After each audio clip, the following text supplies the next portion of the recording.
Hello বন্ধুরা, আমার mini ব্লগে সবাইকে স্বাগত জানাই। তো আজকে তো বারে সোমবার বন্ধুরা, আমি দেখো ভোলে বাবার পুজো করে নিয়েছি। তো চলো, পুজো হয়ে গেছে, তা ভাত খেয়ে নিই। দেখি খুব জোর খিদে পেয়েছে বন্ধুরা, একটু জল বার করে নিই, নিয়ে আর ভাত খেতে বসে পড়ি। আজ বেশি কিছু রান্না করিনি বন্ধুরা, খুবই দেরি হয়ে গেছে।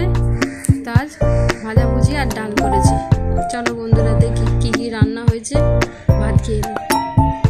এই যে আমি ভাত বেড়ে নিয়েছি বন্ধুরা, এই যে ভাত বেড়ে নিয়েছি। অনেক দেরি হয়ে গেছে বন্ধুরা, চটপট তাড়াতাড়ি দুটো ভাত খেয়ে নিই। তোমরাও সকলে খেতে থাকো, আর আমার ভিডিওটা দেখে অবশ্যই একটা লাইক করে দিও। নিয়েছিলাম দুটো পটল ভাজা, আলু ভাজা, আমড়ার চাটনি, একটা ভাজা শুকনো লঙ্কা আর মসুর ডাল, পাতলা করে একটু মসুর ডাল বন্ধুরা। গরমের সময় এই হালকা খাবারই খুব ভালো। তো বন্ধুরা, আমার তো খুব জোর খিদে পেয়েছে, একটু ভাতের পাতে ডাল নিয়ে নিয়েছি, ডাল নিয়ে ভাতটা মাখাতে রয়েছি। আমিও খেয়ে নিই, তোমরাও সবাই খেতে থাকো বন্ধুরা।